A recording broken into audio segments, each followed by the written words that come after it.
There's some fascinating information coming out of Ukraine. Again, as we always say, massive grains of salt on all of this, but apparently 2 Russian soldiers have been caught venting about Putin's bull-ass war against Ukraine in an intercepted phone call.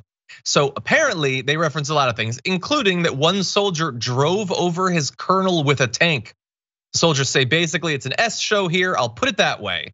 And so let's get into some more of what they revealed. Having waited for the right moment during battle, this one soldier ran over the commander with a tank as he stood next to him, injuring both of his legs. Now, the Daily Beast says that they were not able to independently confirm the version of events in that conversation, but a Putin lackey did confirm that one of these officers was injured around that time. So it is possible that that is how. Again, grains of salt. But there's more than just running over one of your commanding officers with a tank. After telling his friend that Ukrainian forces tore apart a column of Russian forces sent along with his own unit, he described complete disarray among the Russian military, with 50% of the unit suffering from frostbite on their feet. Quote, but they don't plan to treat them in the field hospital. Soldiers also complained about having Kevlar vests that lack hard panel armor, but they're ignored when they bring it up. On the 4th day of their deployment, the general commanding their unit told them it'd be over quickly. Quote, do you know what he told us? It's no secret to anyone that there are only a few hours until this special operation is over. And now those hours are still going on into the hundreds of hours. And so again, like we always say, it is impossible to know with certainty about these sorts of claims being made in the middle of a war from a Ukrainian government that obviously is not an objective source for information necessarily. But this does track with all of the other information that's been coming out of there over the course of the last few weeks.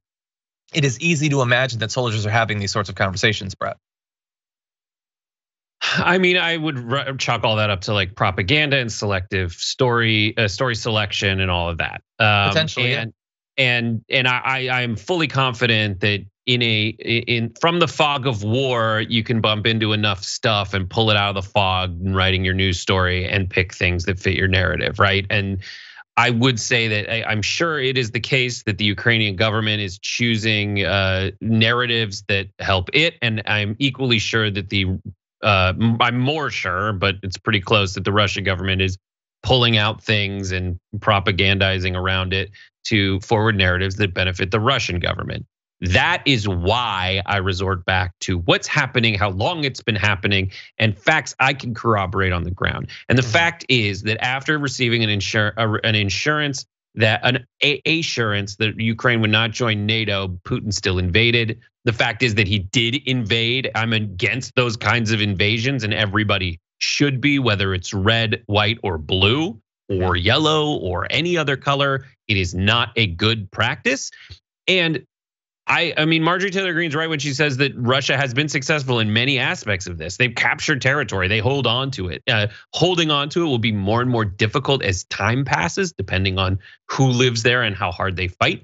But it is absolutely obvious that this is harder than Russia thought it would be, as well it should be, as obvious it was going to be.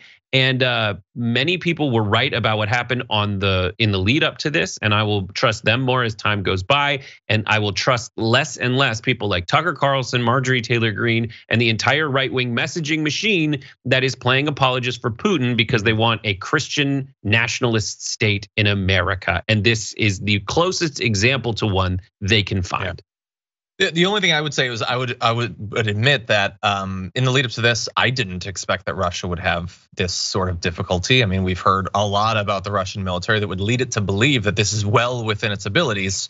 That is why some of these developments have been so shocking to me and to a lot of people. I'm not an expert on the region or the Russian military, but I was surprised. And by the way, we've been giving updates over the past few weeks about one particular area of difficulty, which is the deaths of the leaders of this effort. Apparently, they're now up to 5 Russian generals having been killed.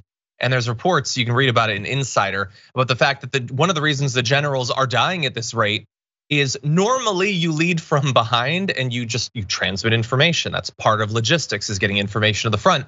But they're having so much difficulty with that they have to be at the front. Not just in getting the information there, but getting the conscripts to actually do what they want. They're facing a lot of difficulty with that, as one would expect. These are in a lot of cases conscripted forces. Despite Russia saying that they would not use them outside of their own territory, they are, and that's causing a lot of trouble. And that in turn is leading to about a general a week being killed.